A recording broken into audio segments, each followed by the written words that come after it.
Okay.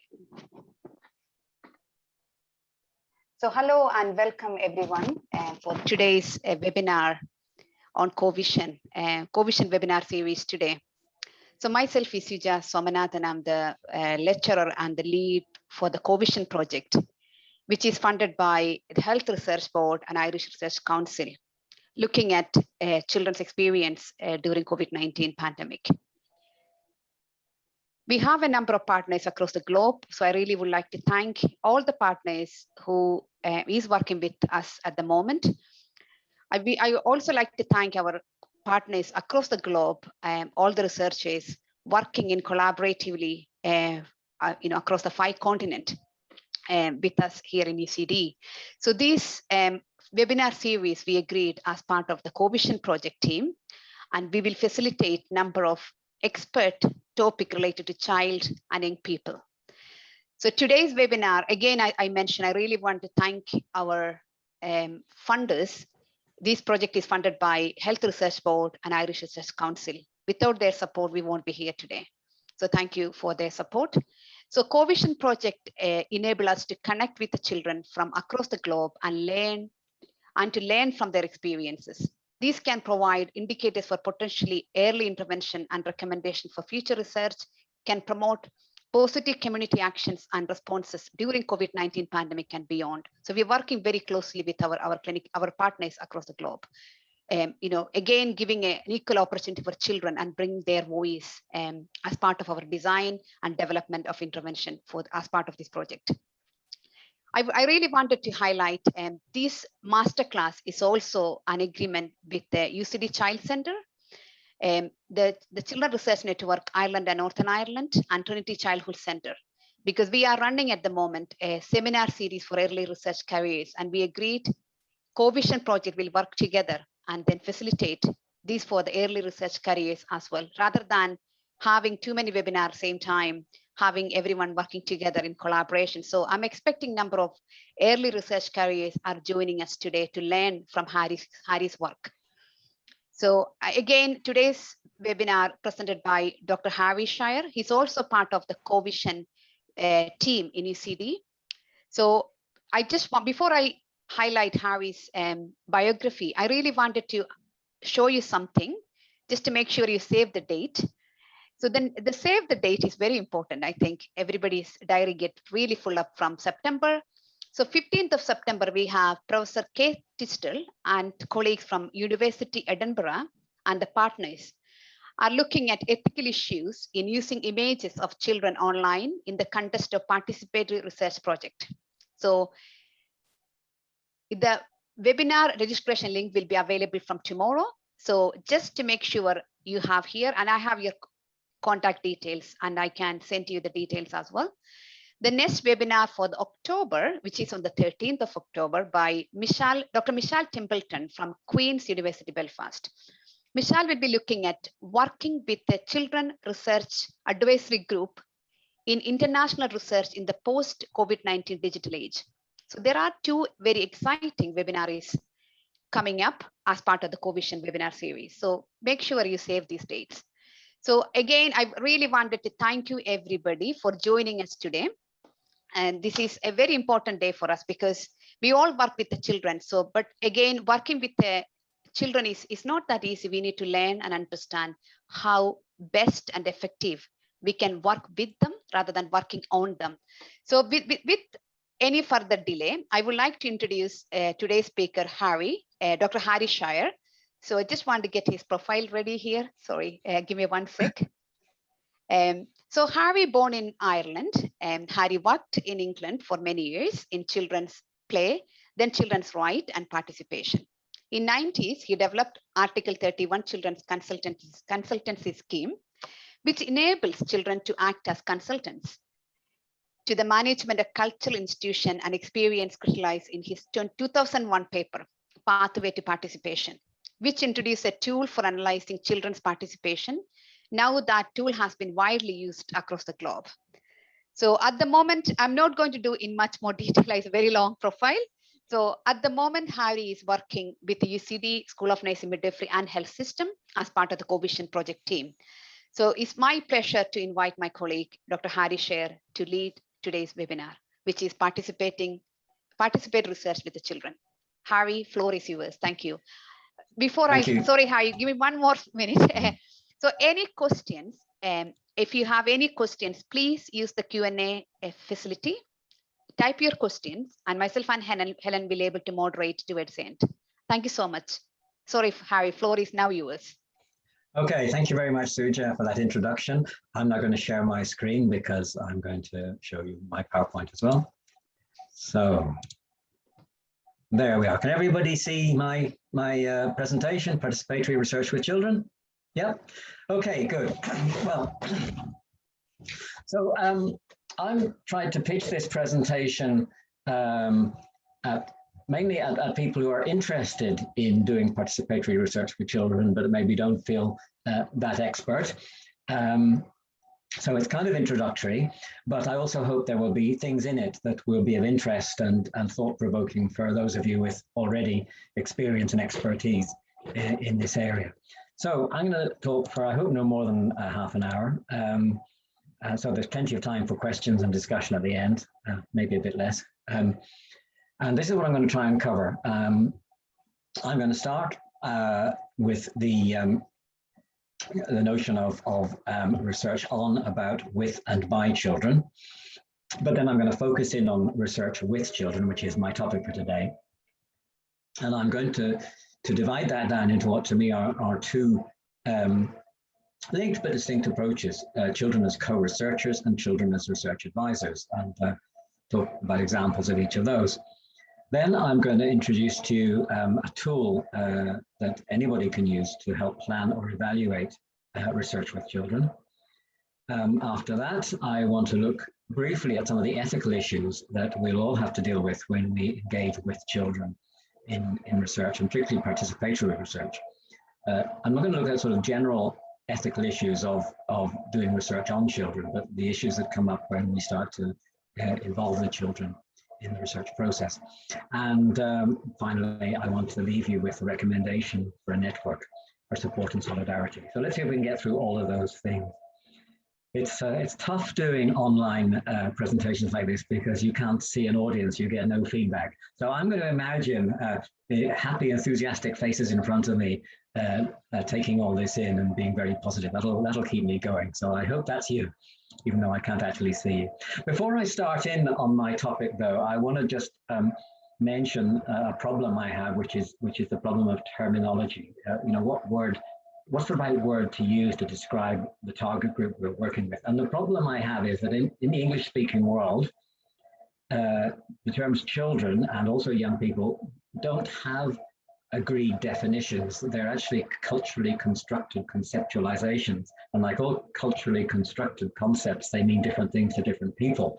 And that's the problem with just simply slapping on the word children or children and young people onto something and assuming people know what you mean. By contrast, the Spanish-speaking world, where I spent a large part of my professional career, is very different. Because in Spain, it's all very, not particularly in Spain, but in Latin America as well. Niña or niño, which is girl child or boy child, means from birth up to 12 years. Then adolescente, translated as adolescent, is from your 13th birthday up to 17 years. But then the word joven, which would literally translate as young person, actually means not an adolescent, but a young person of 18 plus. That is, a joven, a young person, means a young adult. But what's great about working in the Spanish-speaking world in children's research is that these are legal definitions. These are actually enshrined in legal codes in most Latin American countries, certainly in Nicaragua where I worked. But as well as legal definitions, they also correspond with the everyday understanding and the everyday language that people use in streets and communities when talking about children and young people. And we use the same terms in academic discourse, so it makes life very easy. And then to make our lives even more complicated, in the children's rights field, which is the field that I work in, both academics and activists commonly follow the United Nations Convention on the Rights of the Child. And that says that the word child means anybody under 18. So even though in normal everyday discourse, we don't think of children as being up to 17 years old, but up to the day before they're 18, for people in the children's rights field, that's what they usually mean when they say children. So you could be child one day and then you hit your 18th birthday and you're adult the next day. So sorry that I'm raising a problem which I don't have an answer to, but I do think it's important to bear that in mind as I go through, because I'll be using children in some places and children and young people in other places. And it's a tricky one. Anyway, I don't want to spend more time on that. So let's get on with it. So Mary Kellett, a real leader and guru in the field of participatory research, particularly by children. She was the founder and for years the director of the Children's Research Centre at the Open University in the UK. I believe she's now Vice Chancellor at the Open University in the UK. But she identified 4 types of research involving children in the research literature. There's research on children. This is where children may be tested, examined, measured, observed, even where their parents may answer questions about them, which researchers then analyze. And then we have research about children, and this is where what the children say is taken on board by researchers and also analyzed. Children's actual words and experiences are taken on board. And then we have research with children, where the adults and children, adult researchers and children are working together on aspects of the research project in a collaborative way. And then we have research by children, which is where children themselves plan and carry out the research with or without adult help. So this talk today is going to be mainly focusing on research with children, adults and children working together on research.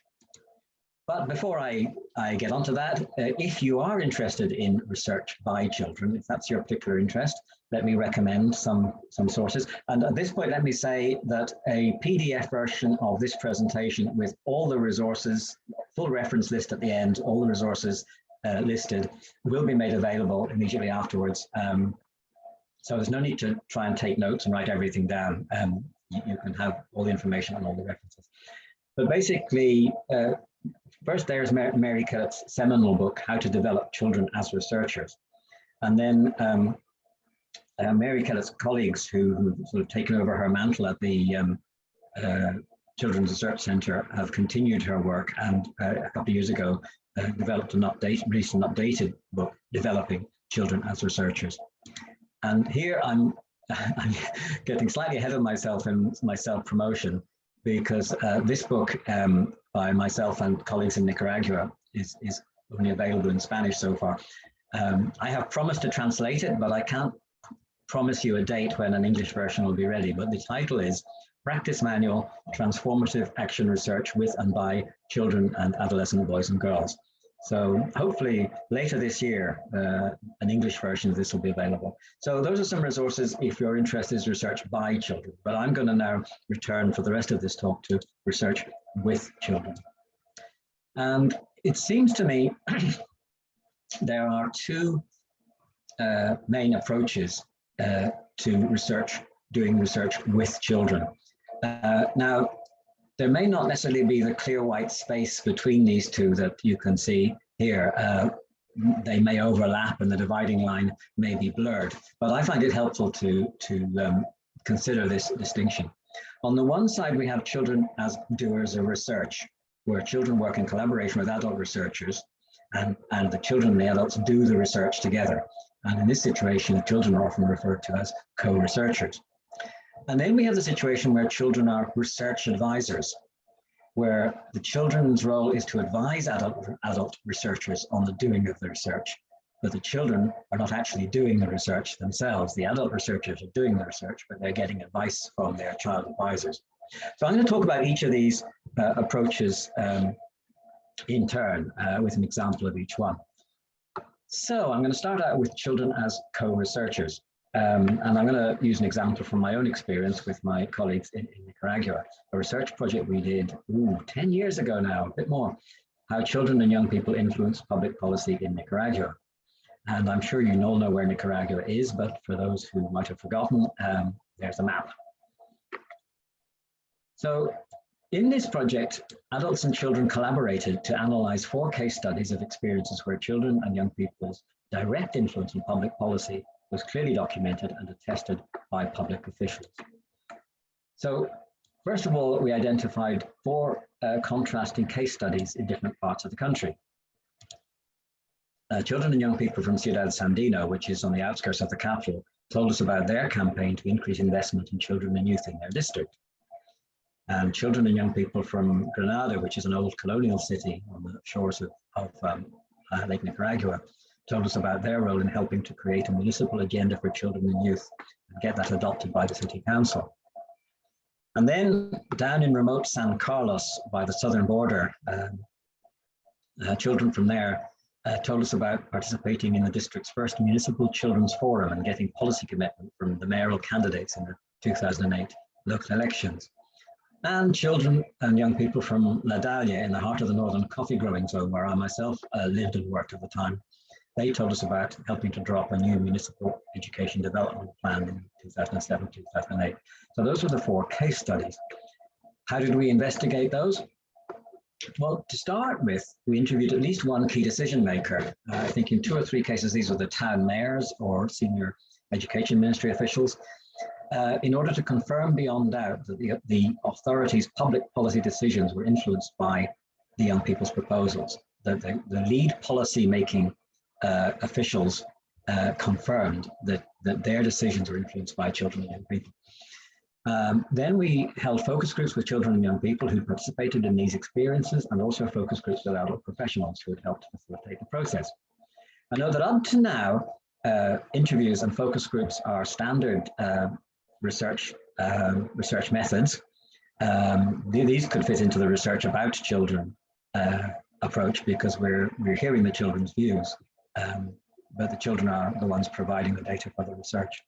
But then things changed. Once we gathered all the data, we decided to take an opportunity to switch it up a gear. And we invited all the children and also the adults who had been facilitators working with them to a 2-day residential. We got a really nice venue in Matagalpa, where I lived. So we all came together for 2 days to consider the findings, jointly formulate conclusions, and then formulate recommendations. And sorry, Harry, sorry. Would you mind check your microphone for a minute? There is a very bad echo coming from your end. Okay. Thank you. Right. So mute.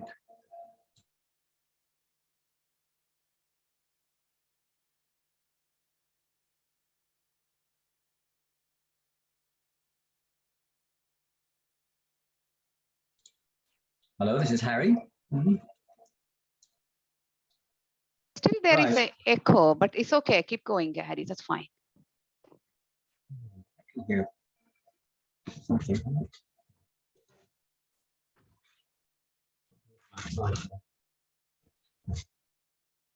Okay, well, I'm sorry, I can't identify the source, so I apologize for that, but I will carry on and hope I'm as clear as possible.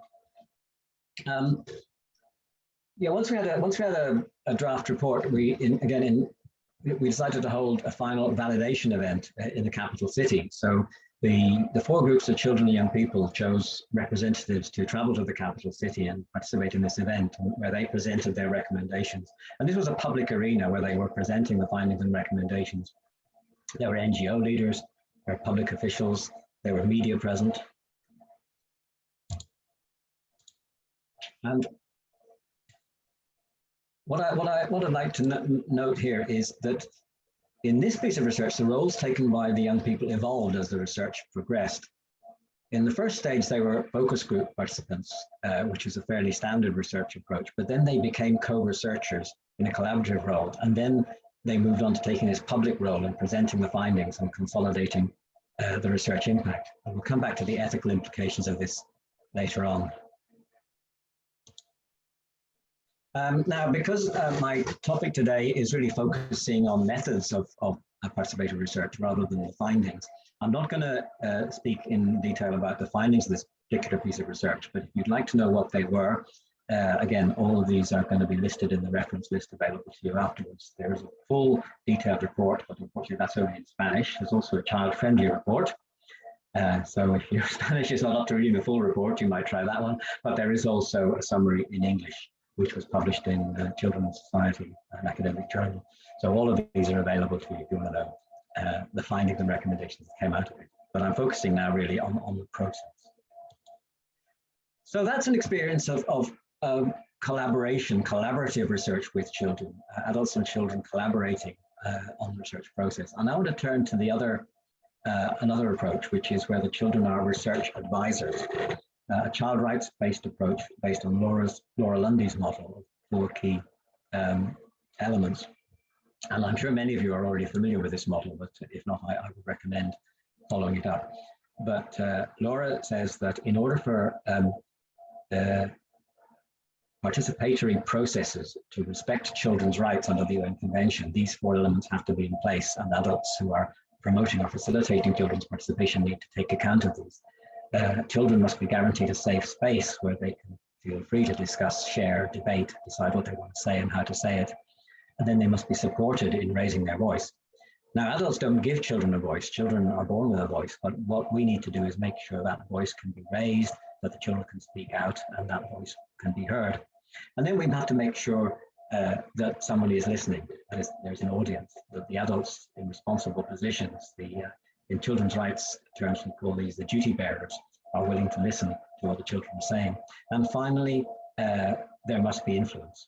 Those decision makers must be willing to accept their obligation to give due weight to the children's views and take them into account.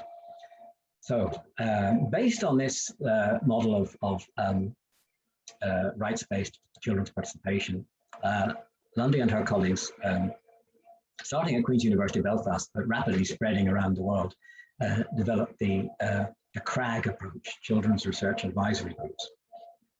And the way this works is that every piece of research is supported, although the research is done by adult researchers, every piece of research is supported by at least one children's research advisory group.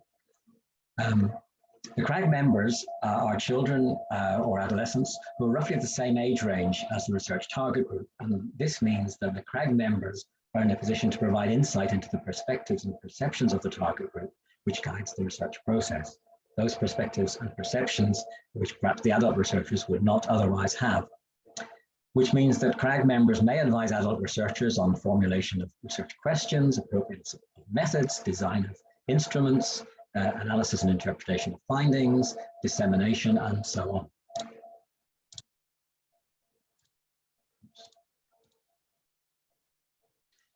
But and here's the nub of the matter. As advisors, CRAG members are expressly excluded from the category of research subjects. The CRAG members do not provide data for the research.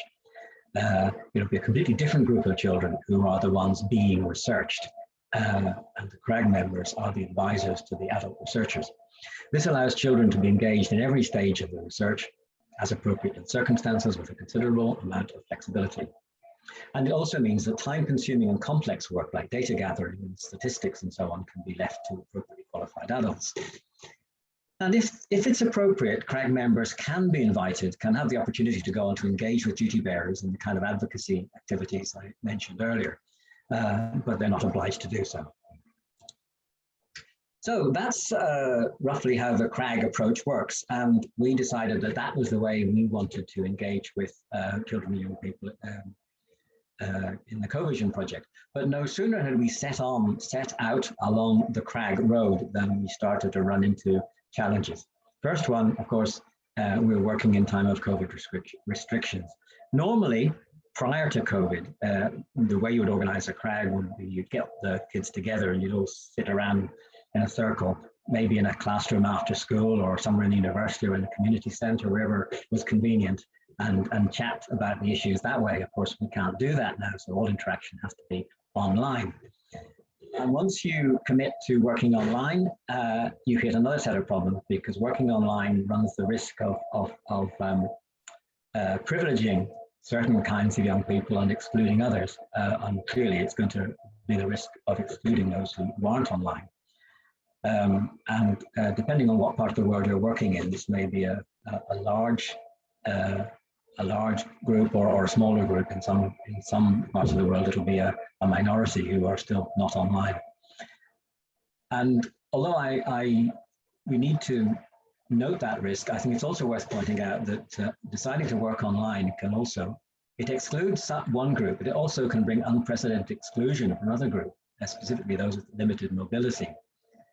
Children who use wheelchairs is an obvious example, but there are many reasons, many circumstances which might make it challenging for a young person to get out of the house and travel to a meeting. But once that meeting is placed online, they're on equal terms with everybody else. So working online brings both exclusion and inclusion. And then the next problem, of course, ours is, as Sue just showed you earlier, ours is a project with global reach. We are working with multiple partners in time zones that are incompatible. There was no time of the day or night that we could schedule a meeting that kids in all the countries participating in COVISION would be awake. So the solution we've come up with is to have regional CRAGs where there's a shared language in similar time zones, and they can collaborate, share, combine, synergize as the project develops. Just watching to my watch here. Oh, right, my time's nearly up, but we're going okay.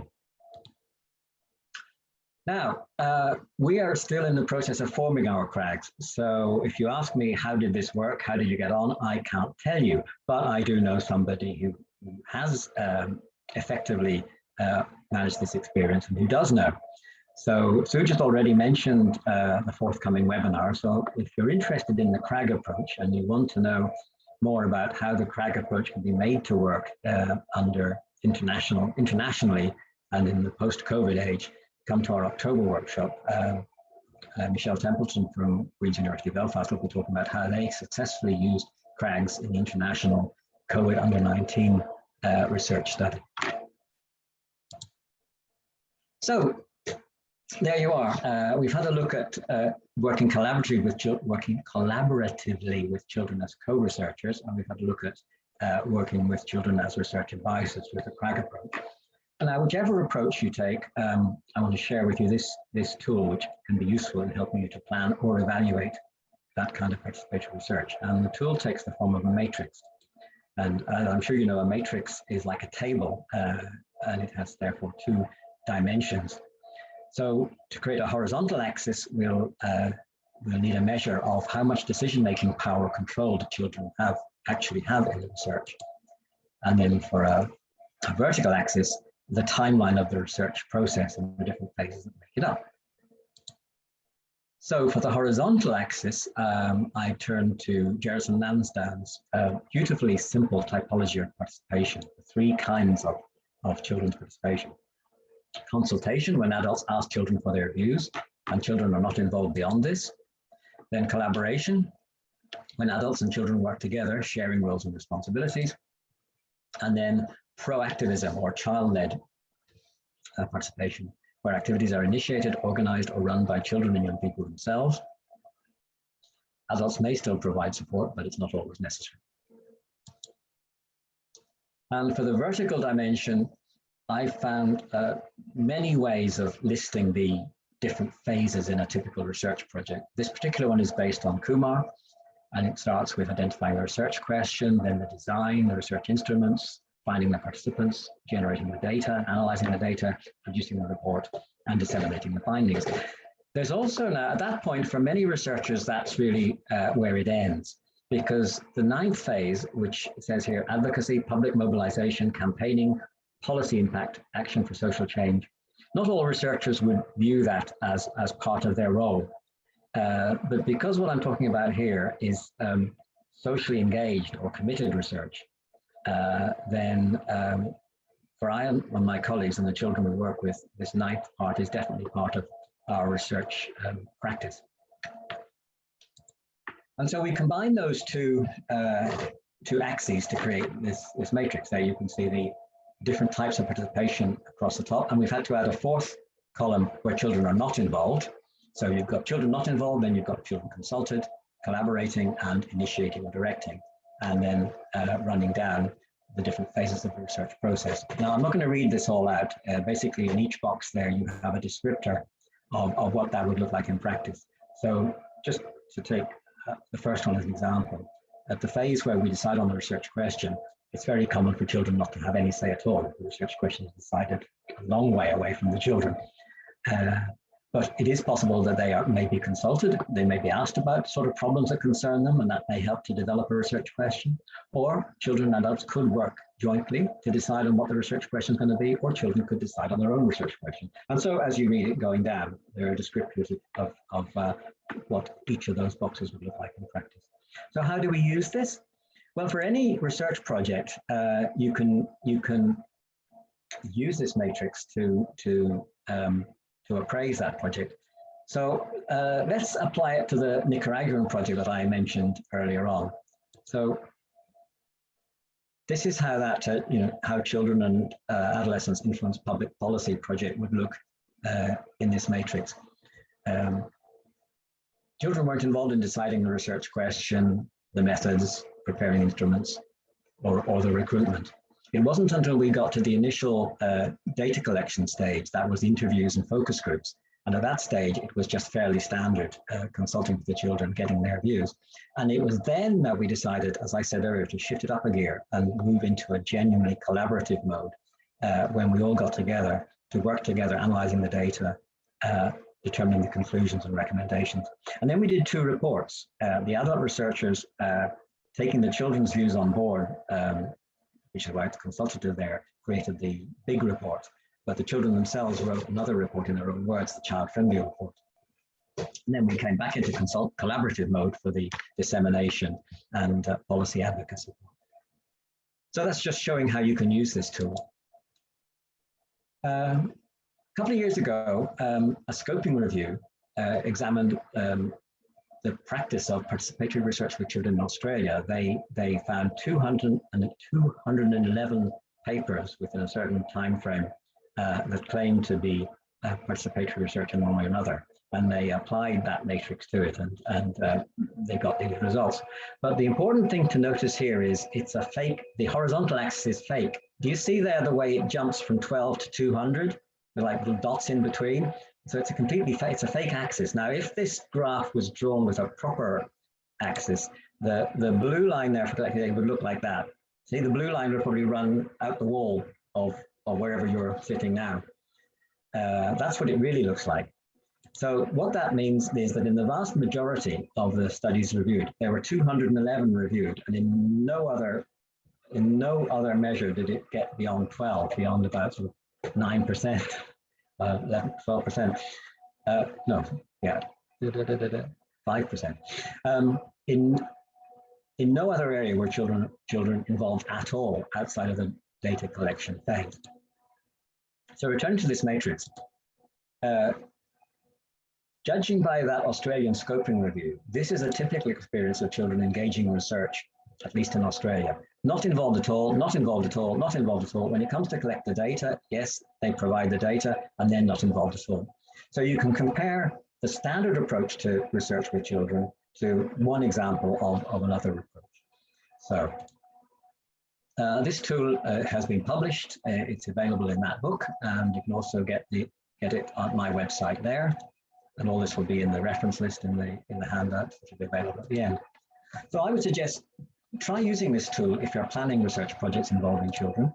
Try using it for reviewing and evaluating research projects involving children as a checklist to make sure you're not excluding children. But don't use it to make judgments about whether something is right or wrong. It's just to help you ask the right questions, and don't be fooled into thinking some kinds of participation are better than others. Use it to help you think about what might work in your situation. So I'm looking at my watch again. My time is just about up now, so I'm going to have to be a little bit. Ethical issues. Number one, gatekeeping versus autonomy. There can often be a tension between an ethical framework based on the protection of children and the participation rights in the conventional rights of the child. For example, your ethical guidelines might say you have to get permission before you can talk to children from an adult gatekeeper who might be a school head teacher. But the children themselves might not want that person to control their access to research opportunity. Well, I'm going to leave out the quote there, which is an example of the experience of another project. Next issue, the problem of academic rigor versus child participation. A few years back, Priscilla Alderson, the godmother of child research ethics, raised the question, If anyone can do research with similar competence, what's the point of studying for years to become a postdoctoral researcher? And she's got a point. I've found really three main ways of responding, of trying to answer that question. The first is providing appropriate training and preparation for child researchers, the Mary Kellett approach. Another one is deciding to give children advisory roles rather than researcher roles, the Laura Lundy approach, which I talked about earlier. And then the approach followed by myself and my colleagues in Nicaragua, developing a more effective model for the process facilitation and the role of facilitator in supporting child researchers. Another ethical issue, anonymity or recognition. How can we harmonize the dissonance between the guarantee of anonymity we're required to give those children who engage in our research and children's desire to be seen, heard, identified, recognized, and valued for what they contribute? Because on the one hand, if we classify the children as research subjects, then yes, they must be guaranteed anonymity. But if we see them not as research subjects, but as research contributors, co-researchers or research advisors, then they're entitled to get credit for what they do and recognition. This is again, I'm not going to take the time to work through it, but this is a graphic I developed to help us explore that very problem. And it's available at the moment in a blog post on the Ethical Research Involving Children website, and that reference will be at the end as well. Ethical issue 4, how do we use images? When I was doing research with children in Nicaragua, our approach was very much to photograph everything. We would try as far as possible to photograph, to document the children's research activities, and then with the children and their parents' consent to use these photos to document the work, to disseminate learning, and to enhance impact. And also, I might as well say to convince the skeptical that this was a valid and important way of doing research, producing genuine new knowledge. But not everybody agrees with this in practice. So if you're interested in the ethics of how we take and use images of children, especially in the online world, do come to our next webinar. This is the 16th of September. And again, Suj has already given it a trailer, but it will be more of a critical discussion than a single sort of masterclass presentation, because Kate Tisdall is organizing a group of colleagues from a number of their partner projects to explore some of the issues they face in using images of children in the context of their research. And the last ethical issue, payment and reward. If these young people are now genuinely contributing something of value to our research, what do they get back for it? And I think this is something that you need to explore for yourself in the context of your research project. But here are some questions I think everybody could ask. Are you getting children to help you do your research and achieve your goals? Or are you acting as a supporter and facilitator to help them do their research and achieve their goals? And the appropriate way to reward and pay them may depend on how you're going to answer that question. Also, how would an adult participant be paid or rewarded in a similar situation? Does expecting a voluntary commitment bias the kind of people who are likely to show an interest? Are there certain kinds of people who are likely to be more up for volunteering to get involved than others? But it works the other way as well. Does the offer of payment bias the kind of people who are likely to show an interest? Will it attract participants who are more in need of the cash than interested in the research?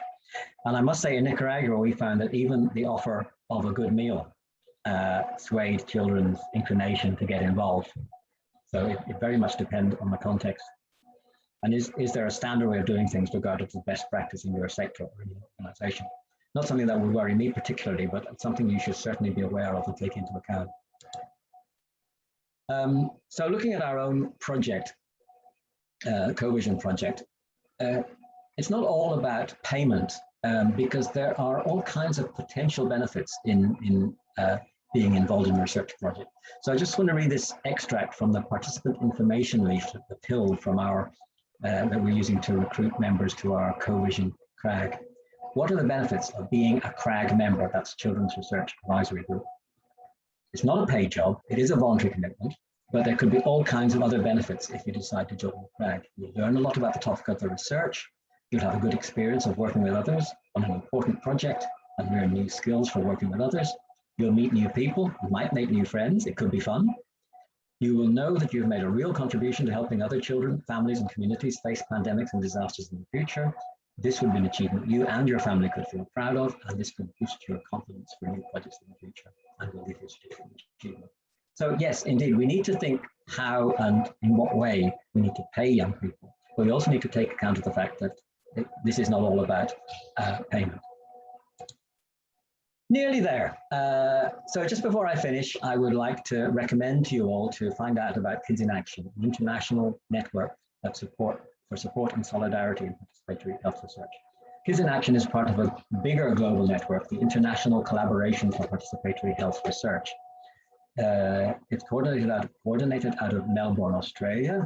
Current coordinator, Professor Lisa Gibbs, is a COVISION partner, and there she is speaking at the UCD Children's Day event in November 2019, just before COVID-19 struck. Kids in Action meets online 4 times a year. I find the meetings interesting and definitely try not to miss them, whatever time of the day or night they happen Irish time. There's an annual meeting also, which coincides with the International Collaboration's annual meeting, and in non-COVID times has been the chance for members to meet face-to-face. Kids in Action organizes and coordinates joint projects, workshops, and they created a new digital hub where they're collecting worldwide experiences of children and young people responding positively to the COVID pandemic. So if you are interested in this whole area of collaborative participatory research with children, particularly in the health sector, I would strongly recommend find out more about Kids in Action and maybe join up. And that's really all I want to say. So I hope I haven't gone on too long. Thank you very much for listening. And like I say, there's no need to take notes because a PDF version of this will be available afterwards. And all the references, everything I've mentioned will be in there. So that's me. Thank you very much.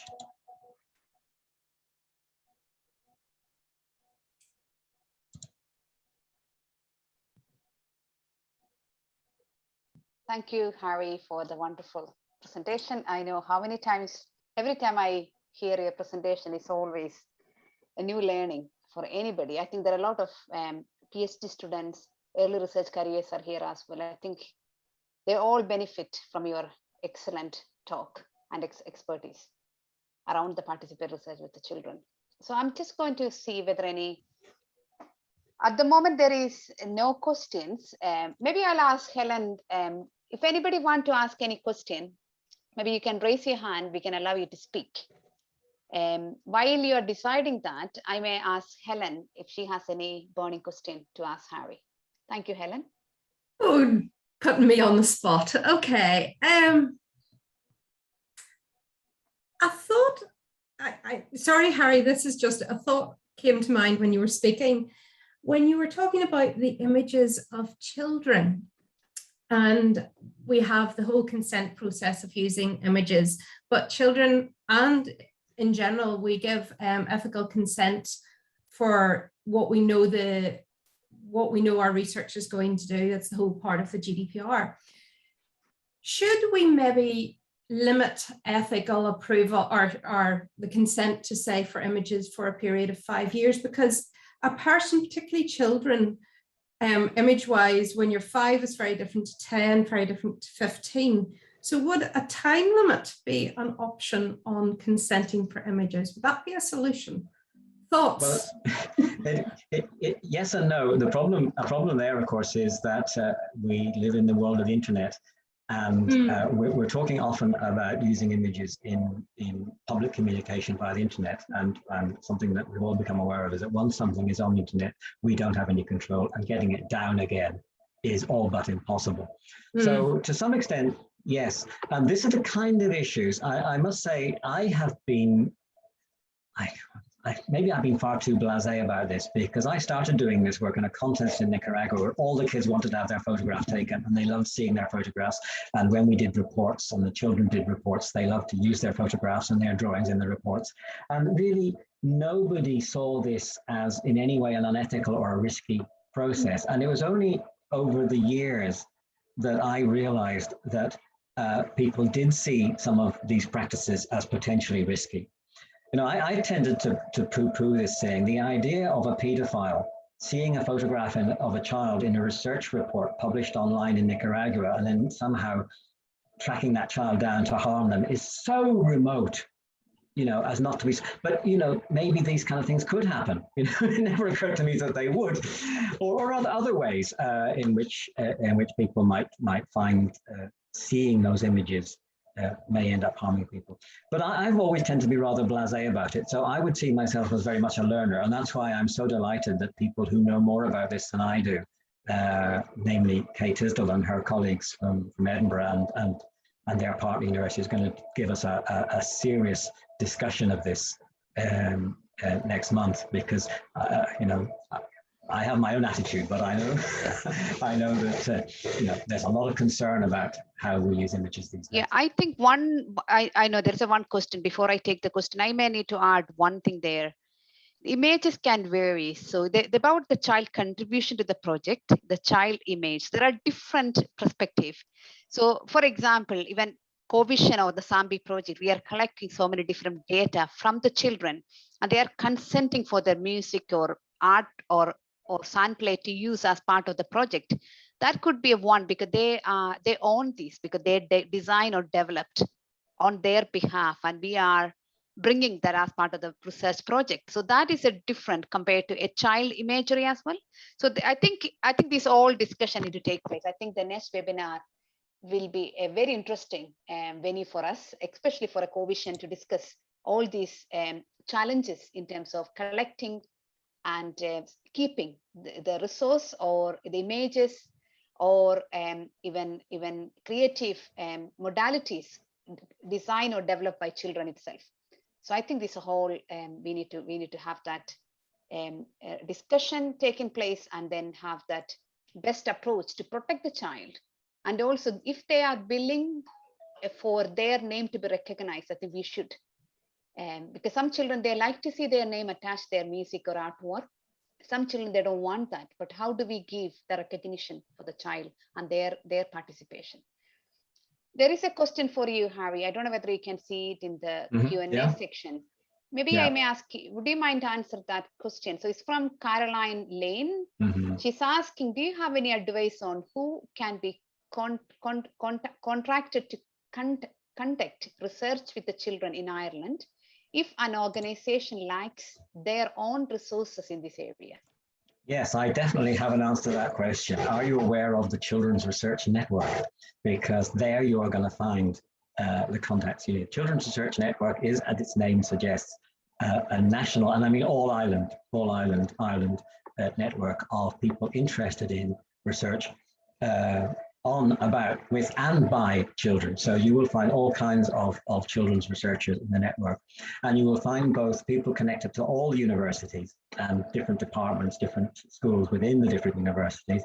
So if you're an NGO, but you feel you need academic backing for a research project you have in mind, then definitely CRN will put you in, through CRN, that'll put you in touch with people in the universities who may have similar interests. Or if you need, if you like, to contract research consultants, sort of non-university personnel, again, there are many independent research consultants and researchers in the network.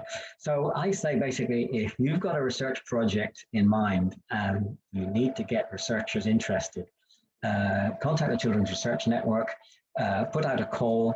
It can be done on their website, through their Twitter feed. And if it's in a special subject area, there are special interest groups. So if you're looking at a particular area, for example, I'm involved in the special interest group on play and outdoor recreation. So if you're looking to do some research in that area, all the people who could help you are going to be linked up to that group, and so on, just as an example. So Harry, that's where I would start. Yeah, I'm going to take this opportunity now. Sorry, guys, if anybody's listening to us today, I know there are 38 people. I'm newly elected vice chair for the Children's Research Network, Ireland and Northern Ireland, along with the Susan Egan from Limerick. So this is an excellent network, as Harry mentioned. We have policy partners, academic partners, clinical partners across children and young people interest areas. If you are not part of this group, I would recommend you to join the group. I know it's not an expensive at all, it's only €30 per year, but it's really beneficial in terms of special interest group participation, as Harry mentioned, outdoor play, there is child protection, there is immigration group. So there are numerous special interest group you can be part. And then again, if you are looking for any advice or any support, we are very happy to support you as well. So again, that is another resource you can tap into. Then the Department of Children, I know there's a new terminology for Department of Children at the moment, very long name. So equality, diversity, again, I don't know, it's a very long name. Again, the Department of Children, they have a participatory research unit with the children, and they do support as well. So there are a number of possible venue you could tap into. Okay, so any other question? Okay, there is another question here from Anna. There are a number of questions in the chat. So a very informative presentation, Harry, on participatory research with the children. Wonderful to hear about your experience and the research, the models. Thank you, Harry. I don't know who sent that message. Oh, that's from Francis. Francis Haviland from UCD. And then we have another message, Juliet. Thank you very much for sharing your research and how to engage with the children and people. This has really fine-tuned my idea as I plan to combine PAR and evidence-based. It's a EBCD, it's a experience-based co-design, I think, to facilitate pedagogy to engage children as co-designers. That's really interesting. Juliet, do you want to maybe say hello to us? I can let you speak. Juliet is here. Yeah, I'm going to ask Juliet to come along, and maybe it'd be nice to hear from one of the audience. Juliet, can you hear me? There's also a question from Anna as well. Yeah, maybe you want to do that, Helen? So Anna's asked, in a large longitudinal study of mothers and children, could the CRAG include the children within the study, or should the CRAG always have to be composed of children who are not in the study?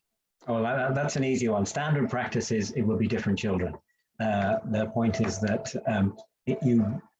it's better ethically to keep clarity between the researched and the researcher and the research advisor.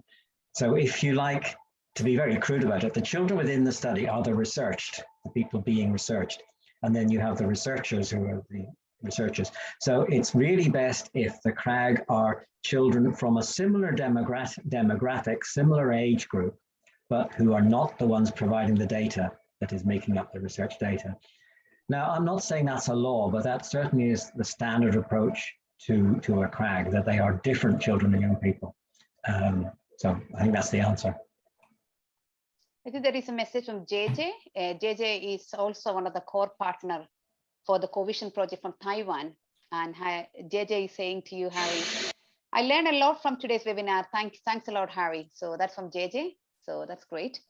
So it was really, really interesting. I don't know whether anyone wants to come. We can take one more question if anybody wants, or.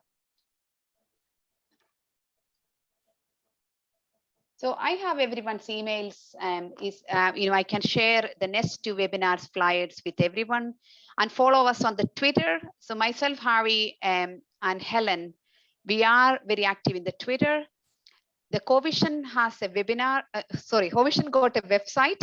So its website is still in progressing. So you can still go ahead and have a look at the website and see who are the partners, what we are doing. All these video we are hoping to be uploaded in the website for a freely accessible site for everybody. We will be also recruiting CRAG, so we'll have more information by next webinar. Am I right saying that, Harry? Maybe you could. Definitely. My colleague Ayrton, who's not with us today, he and I have committed to try and get all this new stuff into the website within a week or so. So yeah, I would say give it 1 week and you will find all this stuff, the CRAG stuff, the webinar recordings, the webinar handouts, and the news. At the moment, we're still working on getting the website under our control, but we think another week should do it. So sorry about that. Thanks, Harry. That's great. Rachel Howe from UCD, very helpful, interesting presentation. Thank you, Harry. And I agree with Sujay that each time you talk, I hear different things, a new focus. I'm currently planning participate research method with the children and young people So this presentation is very timely for me. Thank you. And Neil and Rachel and number of other students across Trinity, UCD, and CRN are hosting this summer series for early career researchers. So thank you, Neil and Rachel, to be part of this masterclass. I know it's one of your recommendations was they want to hear you, Harry. So that is there you are, your masterclass for the early career researchers. Then we have Neve. Thank you very much for interesting talk.